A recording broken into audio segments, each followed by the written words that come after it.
Martin Hewitt, Investigator, by Arthur Morrison. 6. The Stanway Cameo Mystery.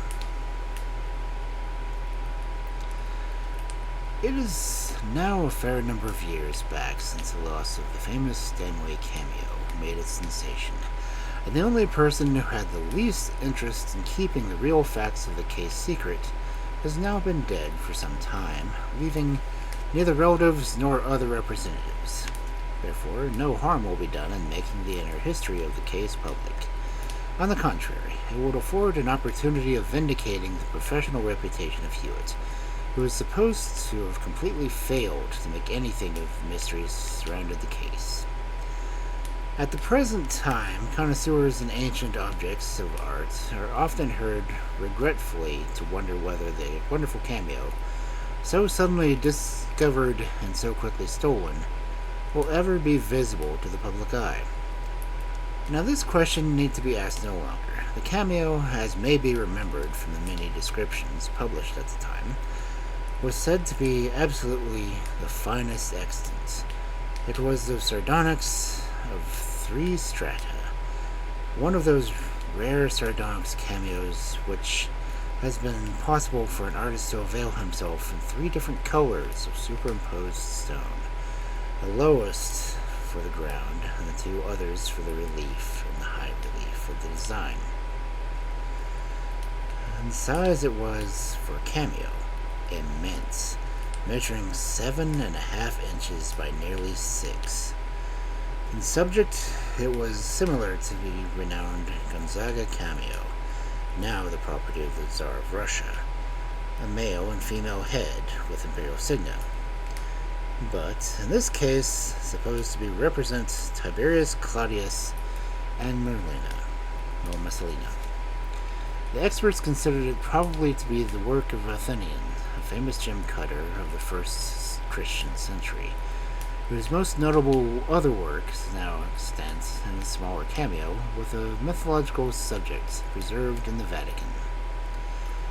The Stanway cameo has been discovered in an obscure Italian village by one of those traveling agents who scour all of Europe for valuable antiquities and objects of art. This man had hurried immediately to London with his prize and sold it to Mr.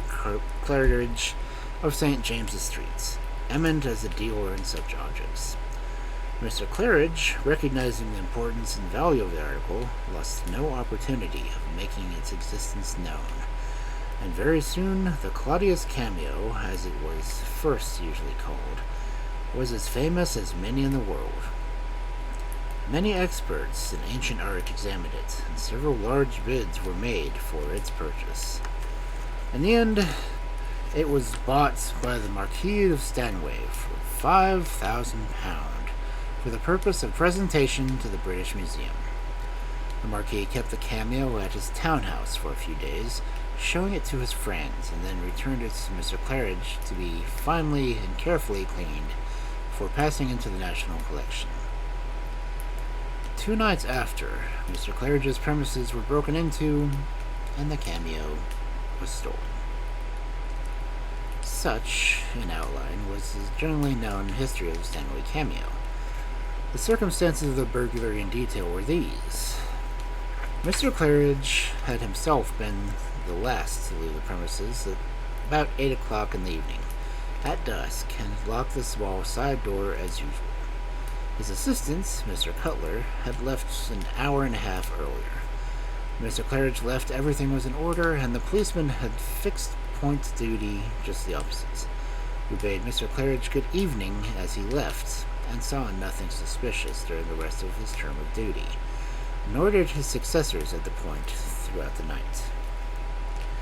In the morning, however, Mr. Cutler, the assistant who arrived first, soon after 9 o'clock, at once perceived that something unlocked or had happened to the door, which, as the key, was still fastened, and had not been touched. But in the room behind the shop, Mr. Claridge's private desk had been broken open, and the contents turned out in confusion. The door leading to the staircase had also been forced, Proceeding up the stairs, Mr. Cutler found another door open, leading from the top landing to a small room. This room had been occupied for a simple expedient of unscrewing and taking off the lock, which had been on the inside. In the ceiling of this room was a trap door, and this was 6 or 8 inches open, the edge resting on the half-wrenched bolt, which had been torn away when the trap was levered open from the outside. Plainly, then, this was the path the thieves had taken.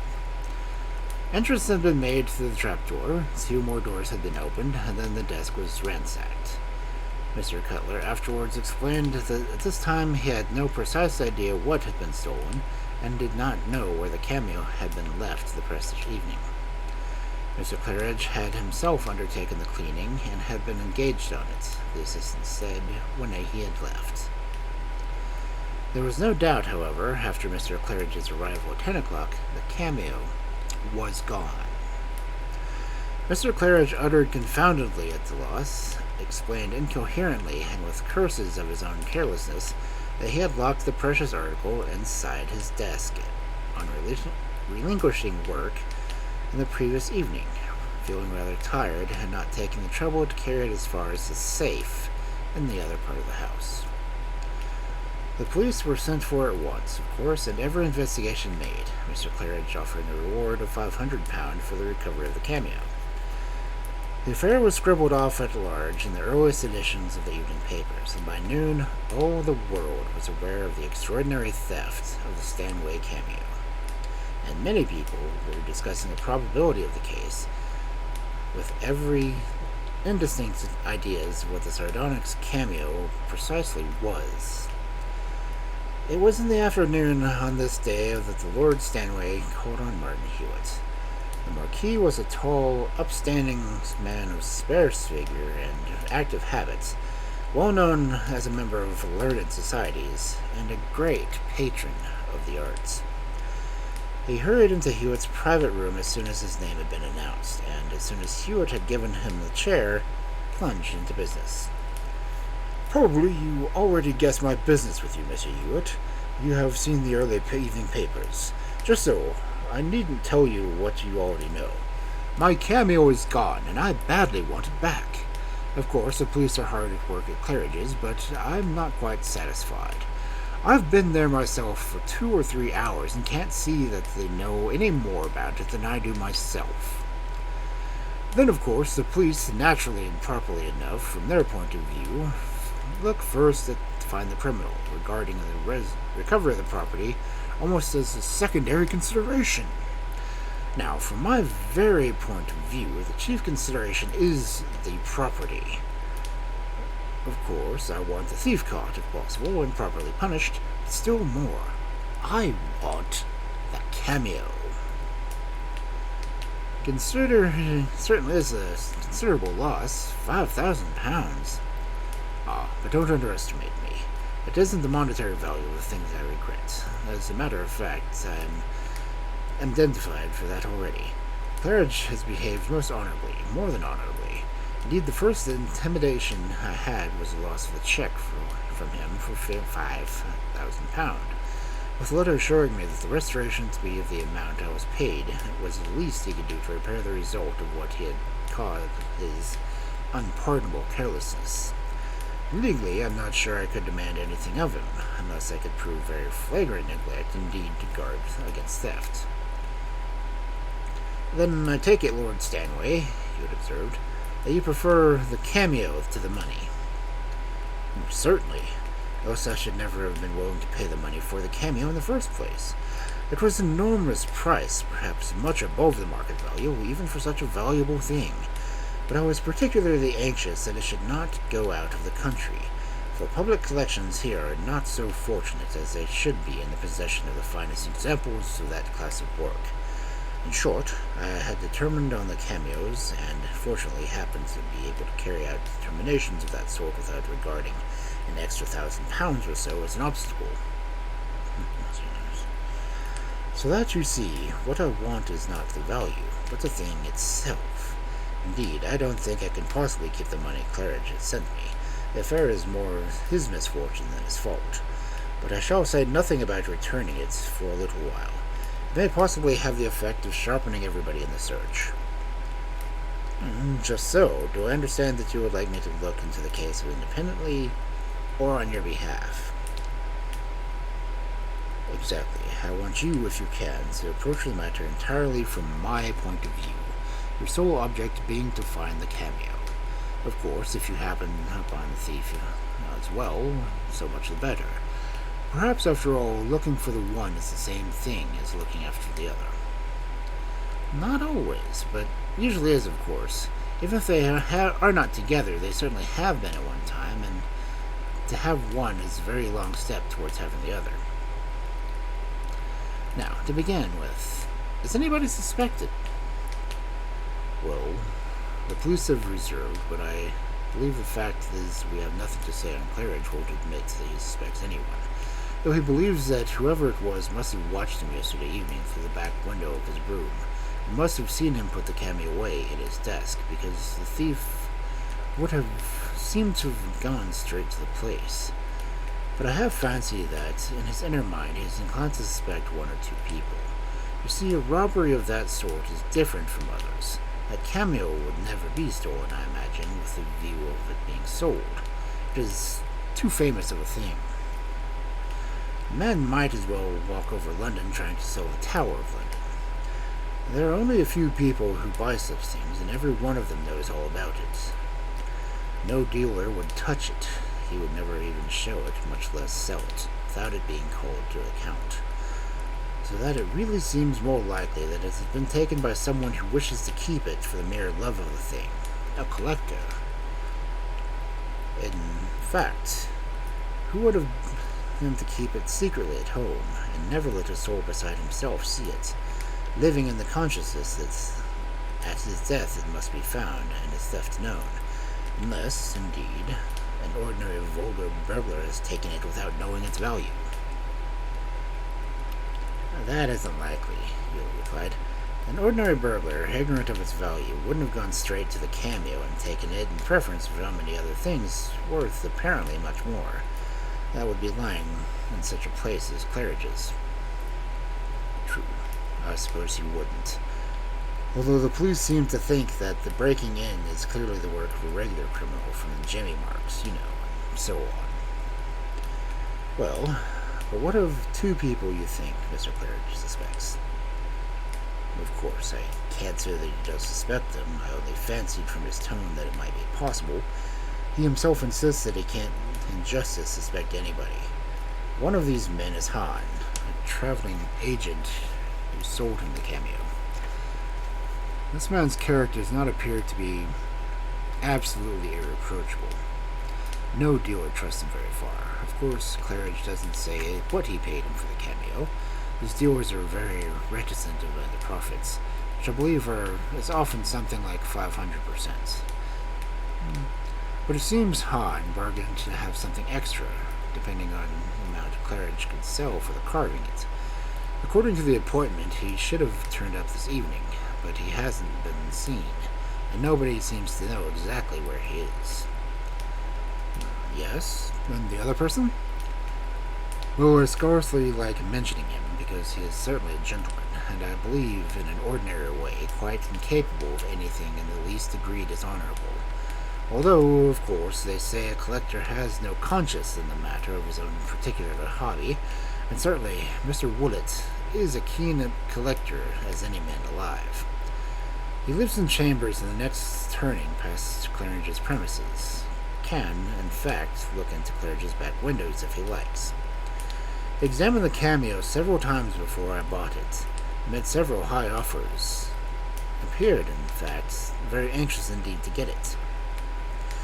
After I had bought it, he made, I understand, some rather strong remarks about people like myself spoiling the market by paying extravagant prices and altogether cut up crusty, as they say, at looking a specimen.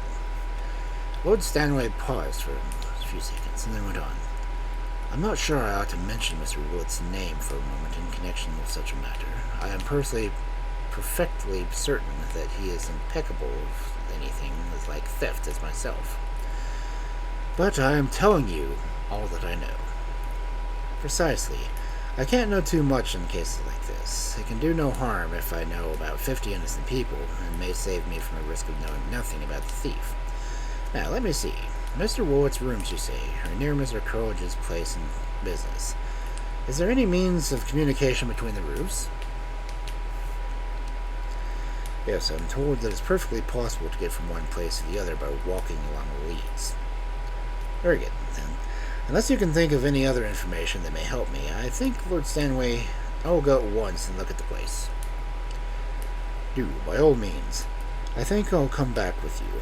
However, I don't feel idle in the matter. I suppose I can't do much. As to more information, I don't think there is any. In regard to Mr. Claridge's assistant now, do you know anything of him? Only that he was always seemed a very civil and decent sort of man. Honest, I should say, or Claridge wouldn't have kept him for so many years. There are a good many valuable things about the Claridges. Besides, the man has keys to the place himself, and even if it were a thief, he wouldn't need to go breaking in through the roof. So that, said Hewitt, we have directly connected with the Cameo, besides yourself and these people. Mr. Claridge, the dealer, Mr. Cutler, the assistant to Mr. Claridge's business, Hahn, who sold the article to Claridge, and Mr. Woolwich, who made bids for it. These are all? All that I know of. Other gentlemen made bids, I believe, but I don't know them. Take these people in their order. Mr. Claridge is out of the question, as a dealer with a reputation to keep would be. Even if he didn't immediately send you the £5,000, more the market value, I understand, of the Cameo. The assistant is a reputable man, against whom nothing is known, who would never need to break in, and who must understand his business well enough to know that he could never attempt to sell the missing stone without instant detection. Hahn is a man of shady accidents, probably clever enough to know well as anyone how to dispose of such plunder, if it is to be possible to dispose of it at all. Also, Hahn hasn't been to Claridge's today, although he had an appointment to make money. Lastly, Mr. Woolwich is a gentleman of the most honorable record, but a perfectly rabid collector, who made every effort to secure the Cameo before you bought it, who, moreover, could have seen Mr. Claridge working on it in his back room, and who has perfectly access to Mr. Claridge's roof. If we can find none of these, then we must look where circumstances indicate. There was unwanted excitement at Mr. Claridge's place when Hewitt and his client arrived. It was a dull old building, and in the windows there was never more show than of an odd blue china vase or two, or mayhap a few old silver shoe buckles and a curious small sword.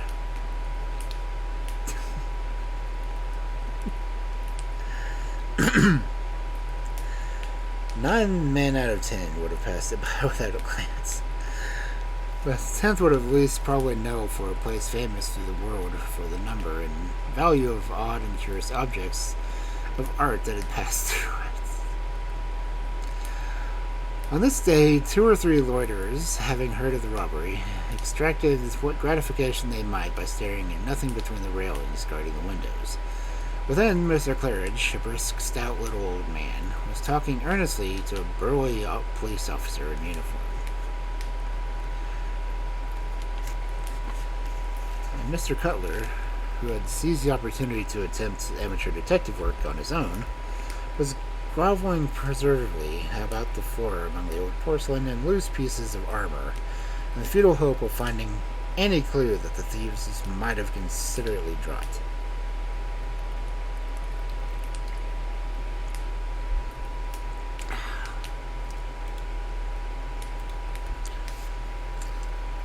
Mr. Claridge came forward eagerly.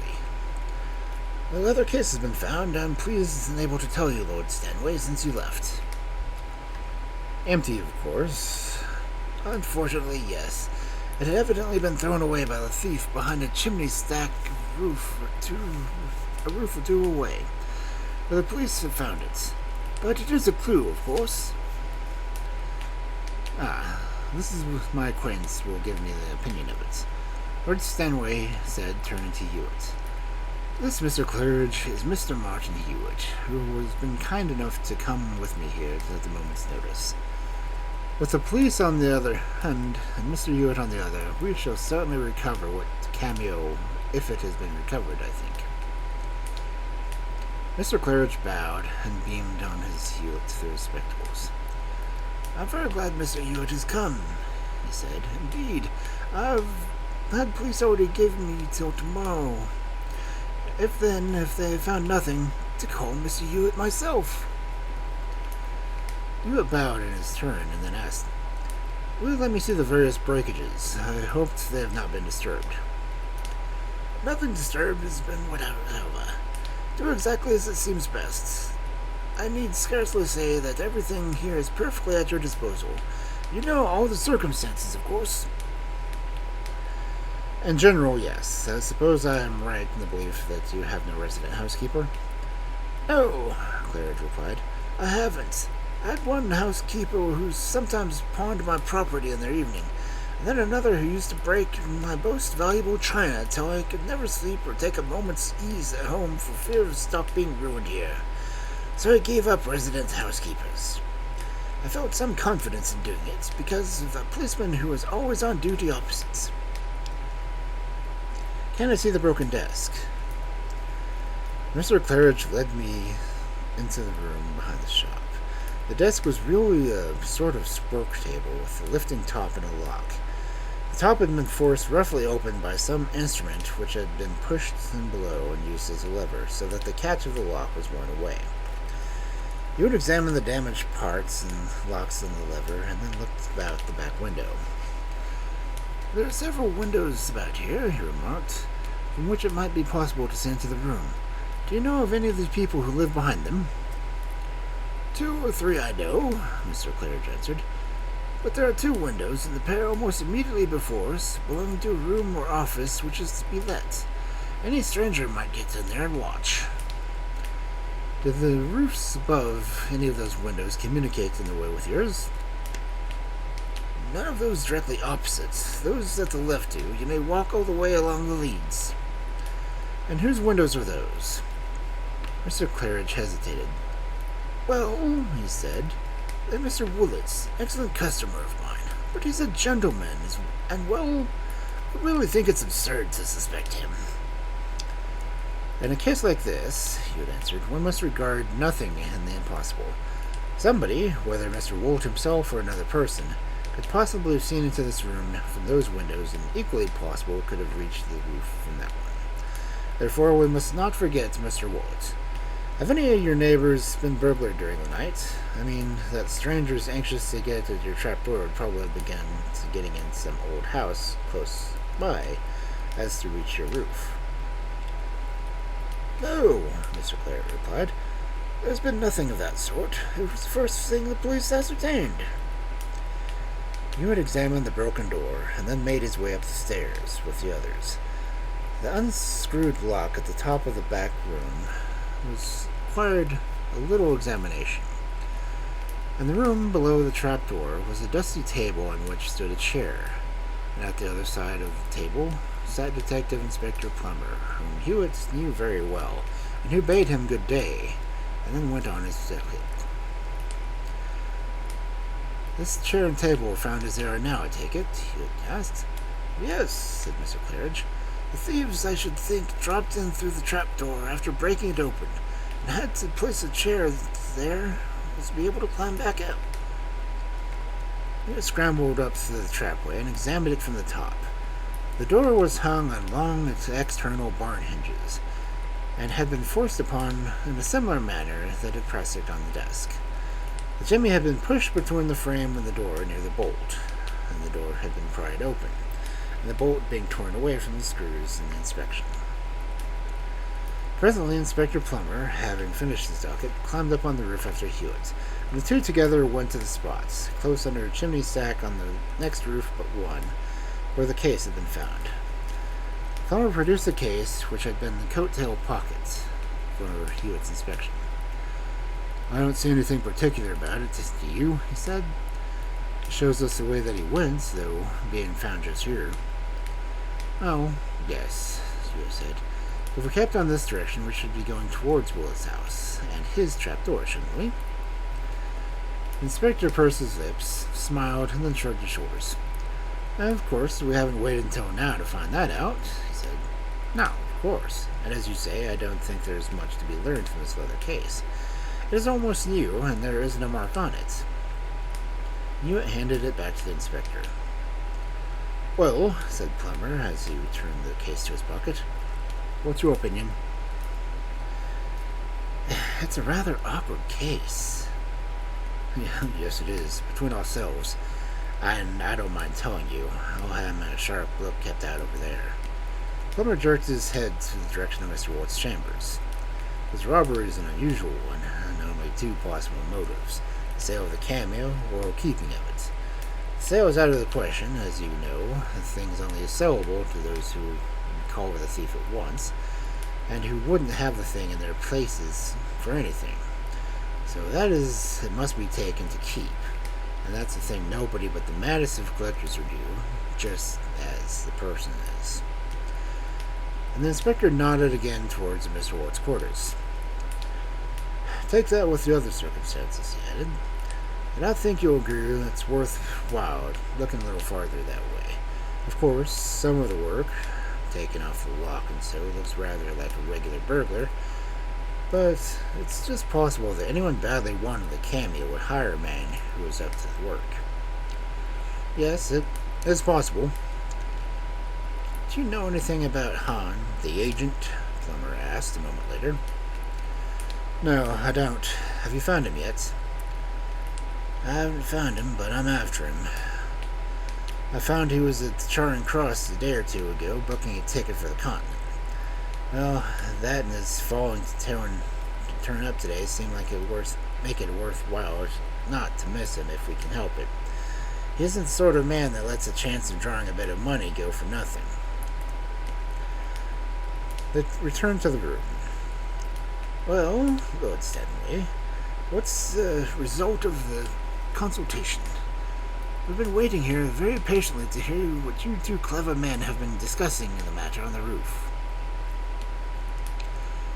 On the wall just beneath the trapdoor, a very dusty old tall hat hung on a peg. This Hewitt took down and examined very closely, smearing his fingers with the dust from the outside lining. Is this one of your valuable encrusted antiques? He asked with a smile at Mr. Claridge. That's only the old hat that I used to keep here for best of bad weather, Mr. Claridge said, with some surprise of the question. I haven't touched it for more than a year or more. Oh, then you wouldn't have left it here by your last night's visitor, Hewitt replied, carelessly pasting it on the hooch. You left it here at 8 last night, I think. 8 exactly. Within a minute or two. Just so. I think I'll look at the room on the opposite side of the landing, if you let me. Certainly, if you'd like to, Claridge replied. But they haven't been there. It's exactly as I left. Only a lumber room, you see, he concluded, flinging the door open. A number of partly broken up packing cases littered about the room with much old rubbish. Hewitt took the lid of one of the two newest looking packing cases and glanced at the address label. Then he turned to a rusty old iron box that stood against the wall. I should like to see what's behind this, he said, tugging at it with his hands. There's a heavy and dirty, and there's a small crowbar about the house, or some similar lever. Mr. Claridge shook his head. Haven't such a thing in the place, he said. Never mind, Hewitt replied. Another time we'll do a shift in that old box, and perhaps, after all, the little reason of removing it. I think I'll just walk around to the police station, and speak to the constables who are on duty opposite tonight. I think, Lord Stanway, I have seen all that is necessary here. I suppose, says Miss Claridge, it is too soon yet to ask if you have formed any theory in the matter. Well, yes, it is, Hugh answered. But perhaps I will be able to surprise you in an hour or two. But that I don't promise. By the by, he added suddenly, I suppose your use of the trap door bolted last night? Certainly, Mr. Claridge answered. How could the bolt have been broken? As a matter of fact, I believe the trap hasn't been opened for months. Mr. Cutler, do you remember the trap door was last opened? Mr. Cutler shook his head. Certainly not for 6 months, he said. Very well. It is not very important. As they reached the front shop, a fiery old gentleman bounded in from the street and stumbled over an umbrella that stood in the dark corner, kicking it 3 yards away. What the deuce do you mean, he roared at Mr. Claridge, by sending these police people smelling around my rooms and asking questions of my servants? What do you mean, sir, by treating me as a thief? Can't a gentleman come into this place and look at an article without being suspected of stealing it, when it disappears through your wretched carelessness? I'll ask my solicitor, sir. There isn't a remedy of this sort of thing. And if catch another of your spy fellows on my staircase or crawling about my roof, I'll shoot him. Really, Mr. Willett, began Mr. Claridge, somewhat abashed, but the angry old man would hear nothing. Don't talk to me, sir. You shall have talked to my solicitor. And I am to understand, my lord, turning to Lord Stanway, that these things are being done by your approval. Whatever's being done, Lord Stanway answered, is being done by the police on their own responsibility and entirely without prompting, I believe, by Mr. Claridge, without suggestion of any sort for myself. I think that the personal opinion of Mr. Claridge, certainly my own, is that anything like suspicion of your position in this wretched matter is ridiculous. And if you will only consider the matter calmly... Consider it calmly? Imagine yourself considering such a thing calmly, Lord Stanway. I won't consider it calmly. I won't have it. And if I find another man on my roof, I'll pitch him. And Mr. Willett bounced again into the street again. Mr. Willett is annoyed, he had observed with a smile, and I'm afraid Plummer has a clumsy assistant somewhere. Mr. Claridge said nothing, but looked rather glum, for Mr. Willett was a most excellent customer. Lord Stanway and Hewitt walked slowly down the street, Hewitt staring at the pavement in profound thought. Once or twice Lord Stanway glanced at his face, but refrained from disturbing him. Presently, however, he observed, You seem, at least, Mr. Hewitt, to have noticed something that has set you thinking. Does it look like a clue? Hewitt came out of his cognition at once. A clue, he said. This case bristles with clues. The extraordinary thing to me that as Plummer, usually a very smart man, doesn't seem to have one of them. He must be out of sorts, I'm afraid, but the case is decidedly a very remarkable one. Remarkable? In what particular way? In regard to motive. Now, it would seem, as Plummer was saying to me just now on the roof, there are only 2 possible motives for such a robbery. Either the man who took all this trouble to risk a break-in to Canelage's place must have desired to sell the Cameo at a good price, or he must have desired to keep it for himself, being a lover of such things. But neither of these has been the actual motive. Perhaps he thinks he can extort a good sum from me by way of ransom. No, that isn't it. Nor is it jealousy or spite or anything of the kind. I know the motive, I think. But I wish we could get a hold of Hahn. I'll shut himself up my alone and turn it over my mind for half an hour presently. Meanwhile, what am I to know what to do, apart from all your professional subtleties, which I confess I can't understand? Can you get back the Cameo? That, said Hewitt, stopping at the corner of the street, I'm rather afraid I cannot, nor anybody else. But I'm pretty sure I know who the thief. Then surely that will lead you to the Cameo. It may, of course, but then it is possible that by this evening you may not want to have it back at all. Lord Stanway stared in amazement. Not want to have it back? He exclaimed. Why, of course I shall want to have it back. I don't understand you in the least. You talk of conundrums. Where's the thief you speak of? I think, Lord Stanway, Hewitt said, that perhaps I had better not say until I am quite finished with my inquiries in case of mistakes. The case is quite an extraordinary one, and quite a different character of what one would first naturally imagine, and I must be very careful to guard against the possibility of error. I have very little fear of mistake, however, and I hope I may wait on you in a few hours in Piccadilly with news. I have only to see the policeman. Certainly. Come whenever you please. But why see the policeman? They have already most positively stated that they saw nothing whatsoever suspicious in the house or near it. I shall not ask them anything at all about the house, Hewitt responded. I shall just have a little chat with them. About the weather. And with a smiling bow he turned away. Lord Stanway stood and gazed at him, with an expression that implied suspicion that his special detective was making a fool of him.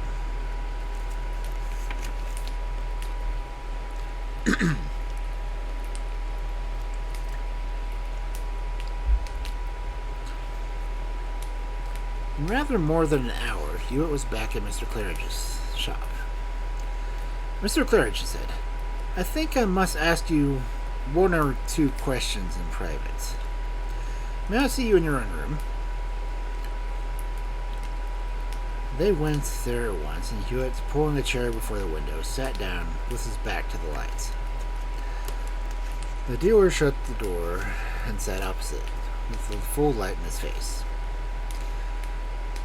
Mr. Claridge, he proceeded slowly, when did you first find that Lord Stanway's Cameo was a forgery? Claridge literally bounced out of his chair. His face paled, and he managed to stammer sharply. What do you mean, forgery? Do you mean to say that I sell forgeries? Forgery? It wasn't a forgery. Then, continued Hewitt in the same deliberate tone, watching the other's face for a while, if it wasn't a forgery, why did you destroy it and burst your trapdoor and desk to intimidate a burglary? The sweat stood thick on the dealer's face, and he gasped. But he struggled hard to keep the facilities together, and ejaculated hoarsely, Destroy it? What? I didn't destroy it? Threw it in the river, then. Don't prevaricate about details. No, it's a lie. Who says that? Go away, you're insulting me. Claridge, almost screaming. Come, Mr. Claridge, Hewitt said more placidly, for he had gained his point. Don't distress yourself, and don't attempt to deceive me. You can't, I assure you. I know everything you did before you left here last night. Everything. Claridge's face worked painfully. Once or twice he appeared to be at the point of returning an indignant reply, but hesitated. And finally broke down altogether. Don't expose me, Mr. Hewitt, he pleaded.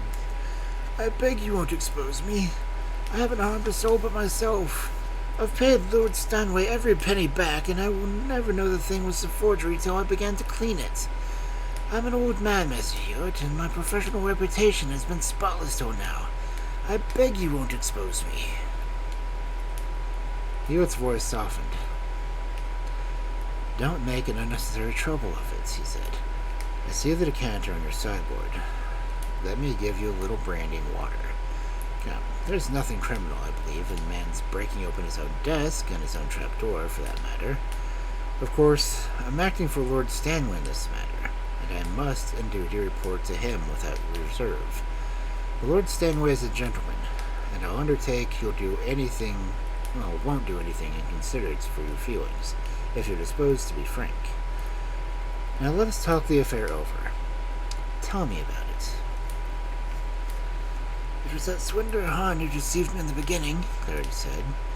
"I've never made a mistake with a cameo before, and I never thought it so close to an imitation was possible. I examined it most carefully and was perfectly satisfied, and many experts examined it afterwards, and were all equally deceived. I felt as sure as I possibly could feel that I had bought one of the finest, if not actually the finest cameo known to exist. It was not until after it had come back from Lord Stanway's that I was cleaning it, the evening before that in the course of my work it became apparent that the thing was nothing but a consummately clever forgery. It was made of 3 layers of molded glass, nothing more or less, but the glass was treated in a way I'd never seen before. The surface was cunningly worked till it defied any ordinary examination. Some of the glass imitation cameos made in the latter part of last century, I may tell you, are regarded as marvelous pieces of work and indeed command very fair prices. But this was quite something beyond any of those.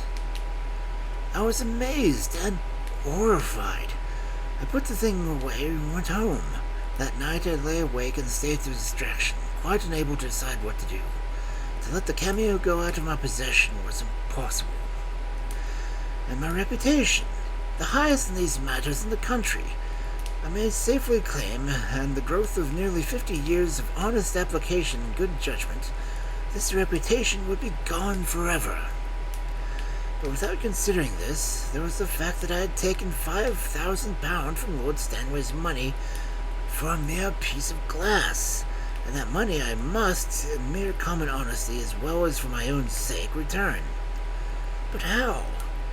The name of the Stanway cameo had become a household word, and to confess that the whole thing was a sham would ruin my reputation and destroy all confidence, past, present, and future, in me and my transactions. Either way spelled ruin. Even if I confided in Lord Stanway privately, returned his money and destroyed the cameo, what then? The disappearance of the cameo was an article famous would excite remark at once. It had been presented to the British Museum, and if it never appeared in that collection, with no news where it had gotten to, people would guess at the truth at once. To make it known that I myself had been deceived would be availed nothing. It is my business not to be deceived. And to have known it that my most expensive specimens might be forgeries would equally mean ruin, whether I sold them cunningly as a rogue or ignorantly as a fool. Indeed, my pride, my reputation as a connoisseur is a near thing to my heart, and it would be an unspeakable humiliation to me to have known that I was to be imposed on such a forgery. What could I do? Every expedient seemed useless but one, the one I adopted. It was not straightforward, I admit, but oh, Mr. Hewitt, consider the temptation, and remember that it shouldn't do any harm to any soul. No matter who might be suspected, I knew there could be no possibility of evidence to make them suffer.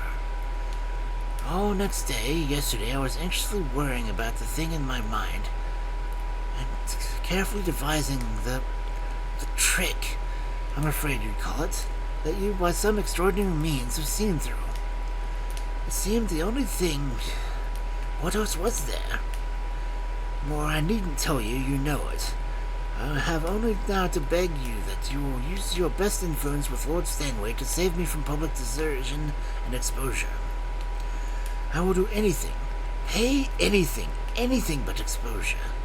At my age, and with my position...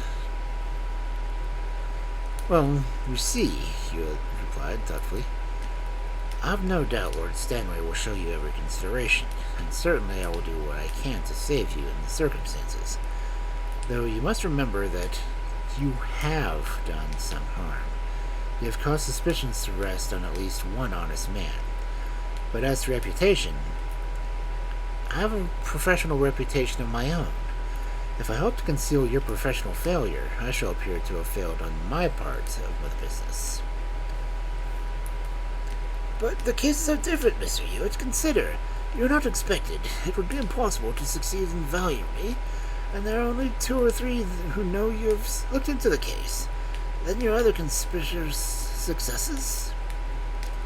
Well, we shall see.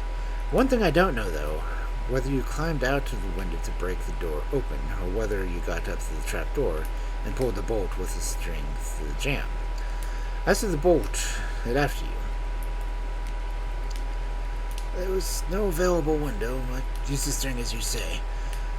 My poor little cunning must seem very transparent to you, I fear. I spent hours of thought over the question of the trapdoor, how to break it open as to leave a genuine appearance, and especially how to bolt it inside after I had reached the roof. I thought I'd succeeded beyond the possibility of suspicion. How you penetrated the device surpasses my comprehension. How, to begin with, could you possibly know that the Cameo is a forgery? Did you ever see it? Never. And if I have seen it, I fear this should never have been able to express an opinion of it. I'm not a connoisseur. As a matter of fact, I didn't know that the thing was a forgery in the first place. What I knew was that the forgery was in the first place was that it was you who had broken into the house. It was from that I ascertained the conclusion, after a certain amount of thought, that the Cameo must have been forged. Gain was out of the question. You, beyond all men, could never sell the Stanway Cameo again. Besides, you had paid back Lord Stanway's money. I knew enough of your reputation to know that you would never incur a scandal of great theft at your place for the sake of getting a Cameo for yourself, when you might have kept it in the beginning with no trouble and mystery. Consequently, I had to look for another motive, and at first another motive seemed an impossibility. Why should you wish to take all the trouble to lose £5,000? You had nothing to gain. Perhaps you had something to save, your professional reputation, for instance.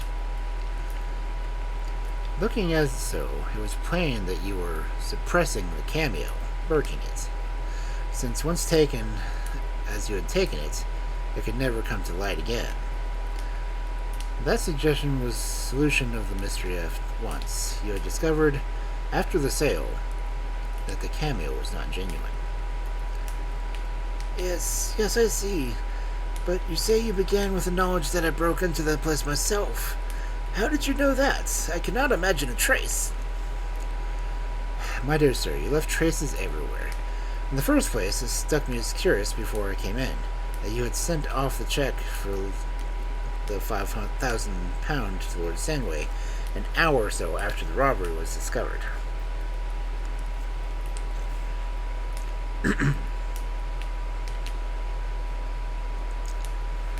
It looked so sure as though you were sure the Cameo was never coming back, and were in a hurry to avert suspicion. Of course, I understood that, so far as I knew then, you were the most unlikely person in the world, and that your eagerness to repay Lord Stanway might be the most creditable thing possible. But the point was worth remembering, and I remembered it. When I came here, I saw suspicious indentations in many directions, but the conclusive piece of evidence was that old hat hanging below the trapdoor. But I never touched it, I assure you, Mr. Hewitt. I never touched the hat. I haven't touched it for months. Of course, you had touched it. I might never have got the clue. But we'll deal with the hat presently. That wasn't what struck me at first. The trapdoor first took my attention. Consider now. There's a trapdoor, most securely hung on external hinges. The burglar had a screwdriver for the lock of the locked door below it. Why then didn't he take the trap off by the hinges instead of making a noise and taking longer time and trouble to burst the bolt from its fastenings? And why, if he were a stranger, was he able to plant his jimmy from the outside just exactly opposite the interior bolt? There is only one mark on the frame, and it was precisely in the proper place. After that, I saw the leather case. it had not been thrown away, or some corner would have shown signs of a fall. It had been put down carefully where it was found. These things, however, were of small importance with the hat. The hat was, as you know, was exceedingly thick with dust, an accumulation of months.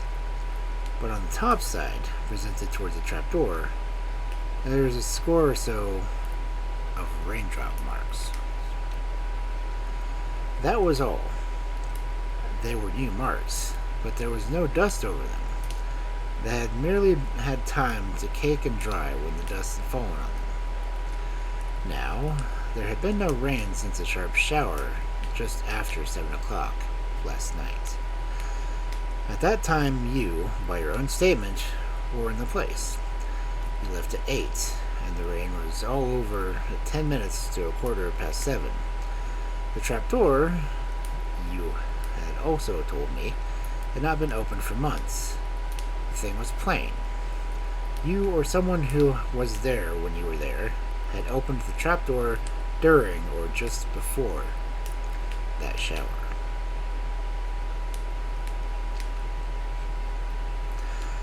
I said little then, but went, as soon as I had left, to the police station. There I made perfectly certain that there had been no rain during the night by questioning the policemen who were on duty outside all the time. There had been none, and I knew everything. The only other evidence there was pointed with all the rest. There was no rain marks on the leather case. It had been put on the roof as an afterthought when there was no rain. A very poor afterthought, let me tell you, for the thief would not throw away a useful case that concealed his booty and protected it from breakage, and throw it away just as to leave a clue into what direction he had gone.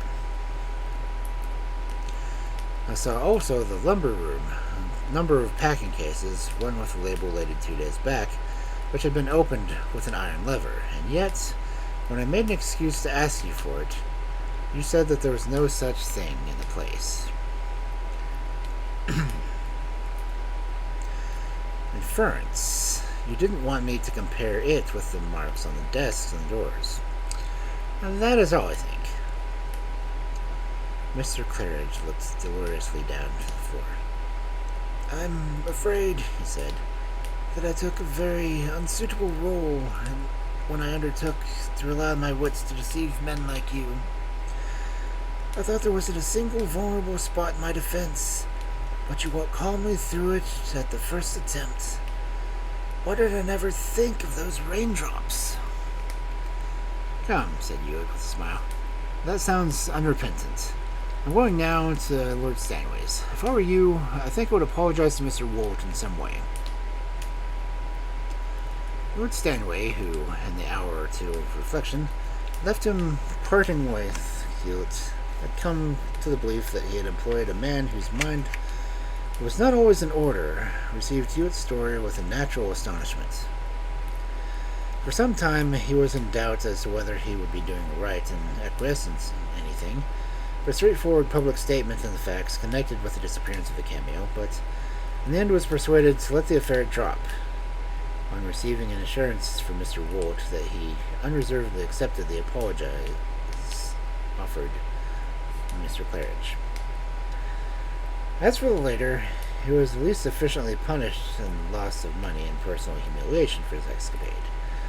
But the bitterest and last blow he sustained was when he unblushingly walked smiling into his office 2 days later to demand the extra payments agreed on the consideration of the sale.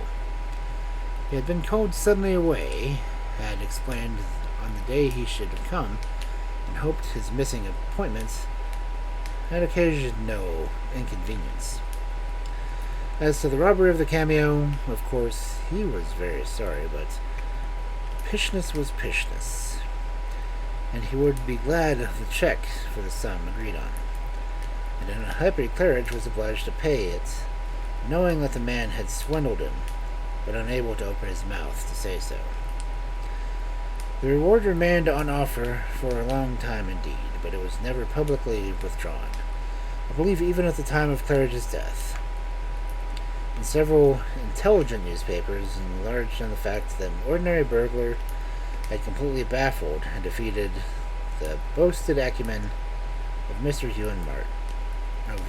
Martin Hewitt, a well-known private detective.